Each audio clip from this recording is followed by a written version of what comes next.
Saúde as irmãs e irmãos com a graça e a paz do nosso Senhor Jesus. O tema sobre o período da Quaresma é o que abordaremos agora. Mas o que significa Quaresma e o que é? A palavra Quaresma é oriunda do latim e significa 40 dias, 40º dia.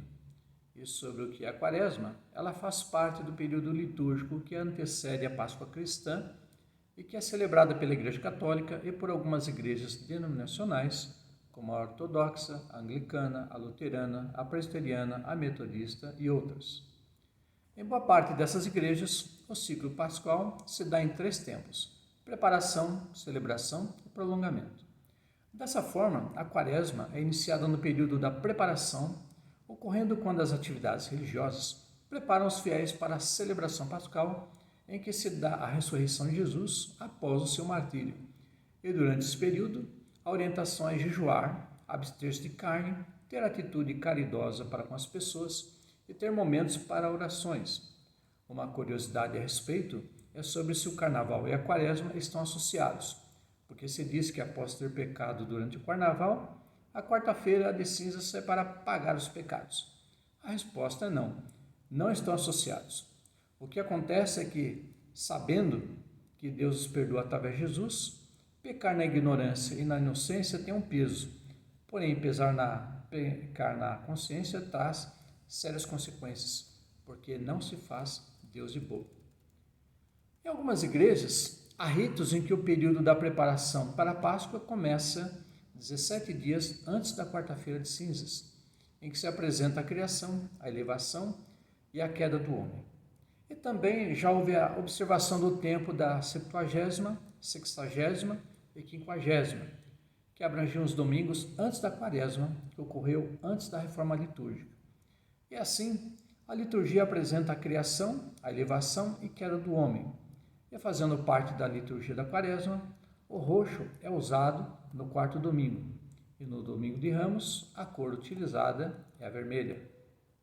Na penitência católica, após a Reforma Conciliar, os fiéis devem fazer a penitência nesses dias, o qual devem dedicar-se às orações, exercer obras de caridade e piedade, se abnegarem a si, fazer o jejum e praticar a abstinência. E a abstinência tem a ver com não comer carne ou outro alimento, conforme for determinado. E o jejum e a abstinência devem ser feitas na quarta-feira de cinzas e na sexta-feira da paixão. Em relação à abstinência, a determinação é para os maiores de 13 anos e para o jejum, as pessoas de maior idade até terem começado os 60 anos. E as pessoas dispensadas, devido a vários motivos, elas devem refletir de forma consciente durante a penitência. Algumas pessoas perguntam se o número 40, associado a esse período da Quaresma, tem algum significado interessante. De fato, observamos o número 40 associado a esse período da Quaresma e que tem algum significado. Assim, observamos o número 40 tanto no Antigo como no Novo Testamento e que sinalizam a experiência de fé, tanto da comunidade judaica como da comunidade cristã. E como está relacionado esse período de 40 dias com a Bíblia? No Antigo Testamento, observamos esse número de 40 dias nos seguintes relatos. Em Noé, nos textos de Gênesis 7, 11 a 12. Vejamos. No ano 600 da vida de Noé, no mês segundo, aos 17 dias do mês, naquele mesmo dia, se romperam todas as fontes do grande abismo e as janelas dos céus se abriram, e houve chuva sobre a terra 40 dias e 40 noites.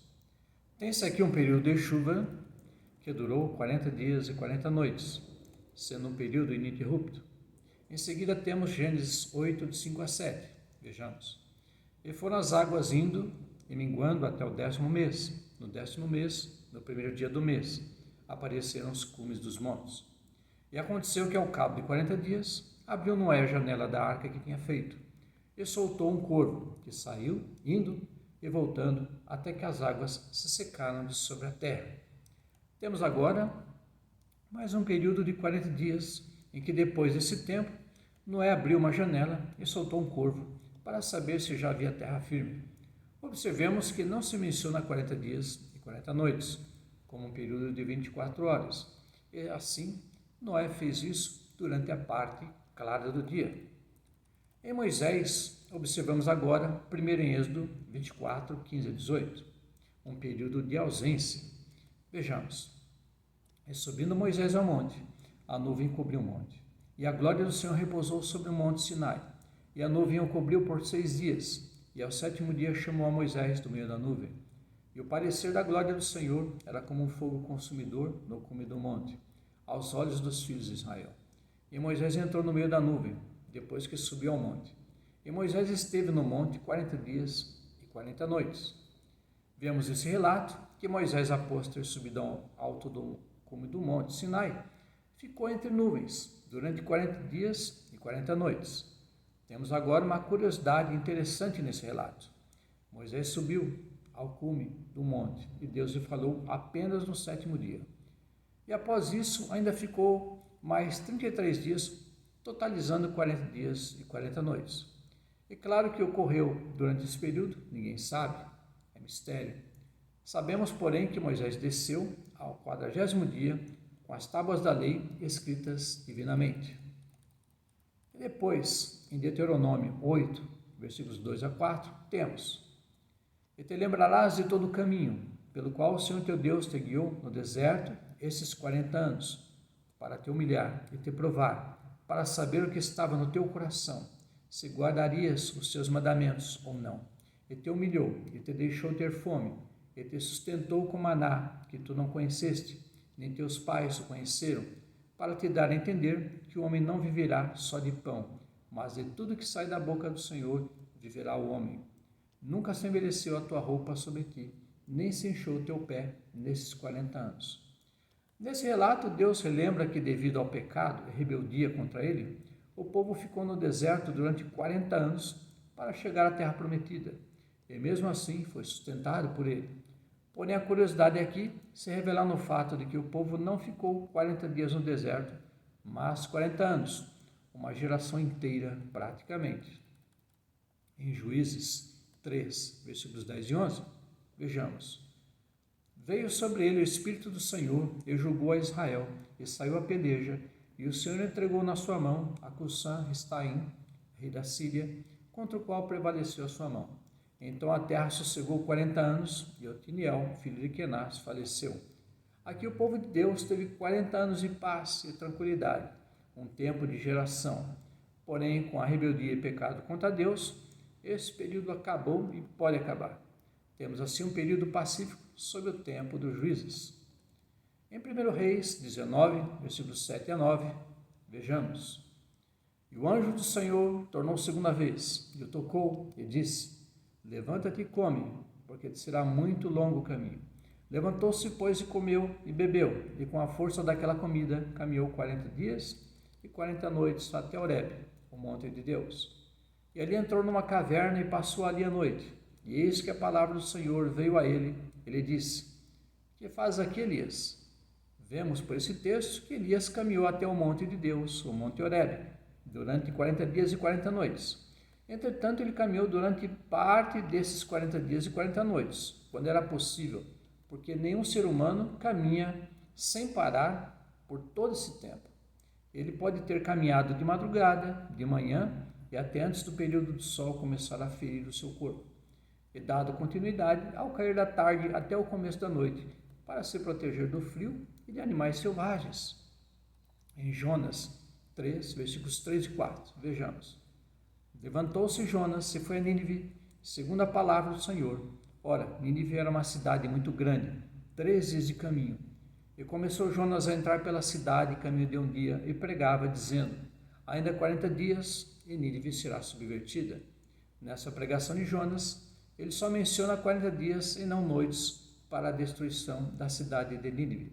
Observemos que a pregação de Jonas deu resultado, pois os cidadãos de Nínive fizeram uma penitência para evitar a sua destruição.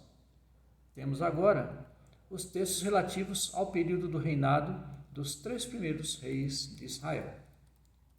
Em Atos 13, 21, temos: E depois pediram um rei, e Deus lhe deu por 40 anos a Saul, filho de Cis, homem da tribo de Benjamim. Essa afirmação é de Paulo, quando discursou na sinagoga de Antioquia, ao fazer um relato da história do povo de Israel até Jesus. Em seguida temos 2 Samuel 5, versículos 13 e 4. Vejamos. Assim, pois, todos os anciãos de Israel vieram ao rei em Hebrom, e o rei Davi fez com eles acordo em Hebrom, perante o Senhor, e ungiram a Davi rei sobre Israel. Da idade de 30 anos era Davi quando começou a reinar. 40 anos reinou. Nesse texto é mencionado que o rei Davi também reinou durante 40 anos. Em seguida, temos 1 Reis 11, versículos 41 e 42. Quanto ao mais dos atos de Salomão, e a tudo quanto fez, e a sua sabedoria, porventura não está escrito no livro dos feitos de Salomão? E o tempo que reinou Salomão em Jerusalém sobre todo Israel foi 40 anos. Aqui temos que Salomão também reinou durante 40 anos. Dá um total de 120 anos, que é o total do período do reinado desses 3 reis em Israel. E por fim, em Salmo 95, versículos 9 e 10, temos: quando vossos pais me tentaram, me provaram e viram a minha obra, 40 anos estive desgostoso com esta geração e disse: é um povo que erra de coração e não tem conhecido os meus caminhos. Vemos novamente o período de 40 anos como pena pela rebeldia e pecado cometido pelo povo contra Deus e que trouxe como consequência uma jornada pelo deserto durante esse tempo, jornada que levaria apenas alguns meses. Já no Novo Testamento, observamos o número 40 nos seguintes relatos. Em Lucas 2, versículos 21 a 24. E quando os 8 dias foram cumpridos para circuncidar o menino, foi-lhe dado o nome Jesus, que pelo anjo lhe fora posto antes de ser concebido. E cumprindo-se os dias da purificação dela, segundo a lei de Moisés, o levaram a Jerusalém para o apresentarem ao Senhor. Segundo o que está escrito na lei do Senhor, todo macho primogênito será consagrado ao Senhor. Depois ficará ela 33 dias no sangue da sua purificação. Nenhuma coisa santa tocará e não entrará no santuário até que se cumpram os dias da sua purificação. Nesse relato, José e Maria respeitaram a espera de 40 dias para apresentarem Jesus no templo para consagrá-lo. De fato, Jesus, como todo judeu na época, foi circuncidado ao 8º dia. E somando os 7 primeiros dias e mais os 33 dias seguintes, que as mulheres precisavam se purificar do período de parto, temos 40 dias. Assim, Jesus foi apresentado no templo para a consagração no 40º dia. É como atesta Levítico 12, versículos 1 a 3. Falou mais o Senhor Moisés, dizendo: fala aos filhos de Israel, dizendo: se uma mulher conceber e der à luz um menino, será imunda 7 dias. Assim como nos dias da separação da sua enfermidade, será imunda. E no 8º dia se circuncidará ao menino a carne do seu prepúcio. Por esse texto, Jesus só seria circuncidado no 8º dia, porque nos 7 dias primeiros as mães se tornavam imundas. Chegamos ao texto de Mateus 4, versículos 1 e 2. Então foi conduzido Jesus pelo Espírito ao deserto para ser tentado pelo diabo. E tendo jejuado 40 dias e 40 noites, depois teve fome. E também temos Lucas 41, 1 e 2.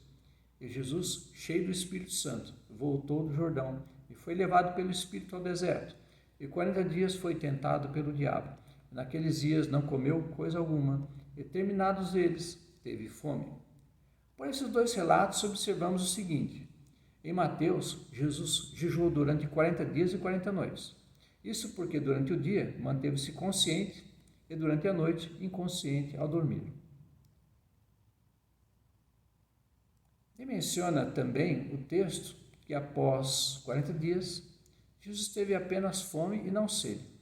Isso porque o ser humano pode sobreviver até 40 dias ou mais sem alimentos, porém sem consumir água, poderá morrer rapidamente. Por isso Jesus não teve sede, por ter se provido de água ou ter água no local desértico em que estava. E região desértica não significa o mesmo que deserto. Lembrando que durante o dia ele deve ter permanecido em alguma caverna ou entre árvores para se proteger do calor que poderia debilitá-lo fatalmente.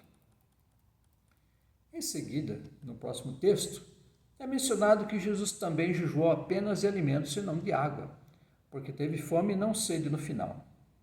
E diferente de Mateus, é mencionado que Jesus, no decorrer de 40 dias, foi tentado pelo diabo. E dia aqui pode representar momentos intercalados de manhã, dia, tarde e à noite, ou seja, 40 dias e 40 noites, somando um dia de 24 horas como temos hoje. E por que Jesus, após ter sido batizado, fez esse jejum de 40 dias e 40 noites? Ele estava se preparando para iniciar o seu ministério público. Já no texto de Atos, capítulo 1, versículos 1 a 3, temos o seguinte: fiz o primeiro tratado a Teófilo acerca de tudo que Jesus começou não só a fazer, mas a ensinar, até o dia que foi recebido em cima, depois de ter dado mandamentos pelo Espírito Santo aos apóstolos que escolhera, aos quais também, depois de ter padecido, se apresentou vivo, com muitas e infalíveis provas, sendo visto por eles por espaço de 40 dias, e falando das coisas concernentes ao reino de Deus. Temos assim algo muito curioso, que passa batido pela maioria das pessoas que leem sobre a vida de Jesus no Novo Testamento. Após Jesus ter ressuscitado ao terceiro dia, no domingo de manhã, o primeiro da semana, ele permaneceu 40 dias com seus discípulos e deu continuidade ao que fazia anteriormente. Entretanto, a novidade é que os furos causados pelos pregos na cruz e o rasgo na lateral pela lança, ele os mostrou como testemunho dele ter ressuscitado de fato. É porque os sacerdotes, o sinédrio e a guarda romana nada fizeram para conter a Jesus depois de sua ressurreição. A pergunta certa é: o que fazer com alguém que foi morto e agora está vivo? Ele poderia ser morto novamente e retornar indefinidamente. Então os sacerdotes e o sinédrio resolveram ficar longe e ignorar o assunto para não cair em descrédito pelo povo.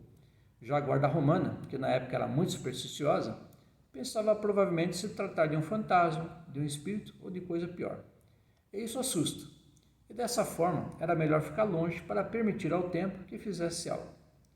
E depois que abordamos aqui, fica a reflexão de termos em momentos especiais de nossa respectiva fé, o período de contrição, nos lembrando de que devemos não apenas pedir e agradecer a Deus, mas confessar-lhes nossas faltas e pecados, e termos um testemunho sadio na sociedade e no mundo em que vivemos. Assim, irmãs e irmãos, oremos. Senhor Deus, te agradecemos pelo estudo que temos da Tua Palavra, por aprendermos algo mais relativo a este dia mencionado neste vídeo, assim que ele seja para a nossa edificação. É o que nós pedimos e te agradecemos no nome de Jesus. Amém. Que esse vídeo também sirva para a nossa edificação, para aprendermos algo mais sobre essa data e sobre o que a palavra do Senhor Deus nos traz. Amém.